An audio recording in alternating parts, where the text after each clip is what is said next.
اور علی بن سفیان کی پیٹھ کی طرف سے آگے گیا۔ وہ 2-4 قدم آگے گیا ہوگا کہ پیچھے سے ایک بازو اس کی گردن کے گرد لپٹ گیا۔ کوئی بھی نہ دیکھ سکا کہ ایک آدمی خیمے کے عقب سے خیمے کے اندر چلا گیا ہے۔ اس نے خیمے سے عاشی کو پکارا۔ عاشی اندر آ گئی۔ فوراً نکلو، اس آدمی نے عاشی سے کہا، ہمارا راز فاش ہو چکا ہے۔ یہ آدمی جس نے کہا ہے کہ آج طور کا جلوہ نظر نہیں آئے گا، یہاں کا آدمی معلوم نہیں ہوتا، یہ مصر سے آیا ہے۔ ہمارا ایک ساتھی پکڑا گیا ہے، یہاں کے مسلمان جنگلی اور وحشی ہیں، ہو سکتا ہے یہ عمر درویش کو قتل کر دیں۔ ہم تو نکل جائیں گے، تم ان کے ہاتھ آ گئی تو تمہارے ساتھ وحشیوں جیسا سلوک کریں گے۔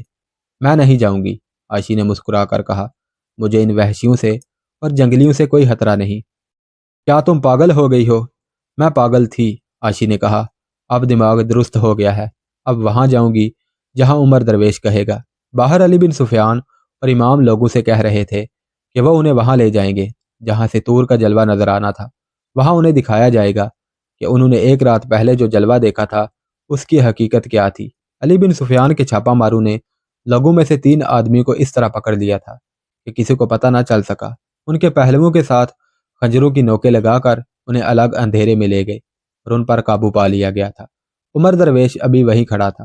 خیمے کے اندر ایک سوڈانی جاسوس عاشی کو بچانے کے لیے اسے ساتھ لے جانا چاہتا تھا، مگر عاشی اسے انکار کر رہی تھی۔ وہ آدمی حیران تھا کہ لڑکی انکار کیوں کر رہی ہے۔ وہ بار بار یہی کہتا تھا کہ مسلمان جنگلی اور وحشی ہیں۔ عاشی نے کہا، تم بھی مسلمان ہو، میں بھی مسلمان ہوں، میں اب اپنی قوم کو چھوڑ کر نہیں جاؤں گی۔ باہر گل گپاڑا بڑھتا جا رہا تھا۔ اس آدمی نے لمبا خنجر نکال لیا اور عاشی کو قتل کی دھمکی دے کر ساتھ چلنے کو کہا۔ عاشی نے تلوار ایسی جگہ رکھی ہوئی تھی جہاں سے فوراً نکالی جا سکتی تھی۔ عمر درویش نے اسے کہہ رکھا تھا کہ ہتھیار ہر لمحہ تیار رہنے چاہیے۔ عاشی نے لپک کر تلوار کھینچ لی اور کہا، ہم دونوں میں سے کوئی بھی باہر نہیں جائے گا۔ ایک مرد کے لیے یہ بہت بڑا چیلنج تھا کہ اسے ایک عورت للکارے۔ وہ جان گیا کہ یہ معاملہ گڑبڑ ہے اور اتنی قیمتی لڑکی ہاتھ سے جا رہی ہے۔ اس کو قتل کرنا یا اڑا لے جانا ضروری ہو گیا تھا۔ اسے توقع نہیں تھی کہ عاشی تیغ زنی کی سوجھ بوجھ رکھتی ہے یا نہیں۔ وہ خنجر سے اس پر حملہ آور ہوا۔ عاشی نے اس کے خنجر پر تلوار ماری۔ خنجر اس کے ہاتھ سے چھوٹ گیا لیکن خیمے سے ٹکرا کر اس کے قریب گرا۔ اس نے خنجر اٹھا لیا۔ عاشی نے اس پر تلوار کا وار کیا۔ وہ تجربہ کار تیغ زن تھا، وار بچا گیا۔ عاشی نے کہا، میرا استاد بھی وہی ہے جس نے تمہیں تیغ زنی سکھائی ہے۔ اس نے عاشی کا ایک اور وار اس طرح روکا کہ ایک طرف ہوا اور عاشی کے سنبھلنے تک اس کے اوپر آ گیا۔ اس نے عاشی کی کلائی پکڑی اور بولا، میں تمہیں قتل نہیں کروں گا عاشی، ہوش میں آؤ۔ عاشی نے اس کی ناک پر ٹکر ماری۔ وہ پیچھے ہٹا تو وار اس کے خنجر پر کر کے خنجر پھر گرا دیا۔ وہ وار بچانے کے لیے پیچھے ہٹا تو حیمے نے اسے روک لیا۔ اب تلوار کی نوک اس کی شاہ رگ پر تھی۔ عاشی نے کہا، میں مسلمان باپ کی بیٹی ہوں۔ اس نے نوک اس آدمی کی شاہ رگ میں دبائی اور بولی، بیٹھ جاؤ، ہاتھ پیچھے کر لو، میری طاقت میرا ایمان ہے، میں اب کھلونا نہیں۔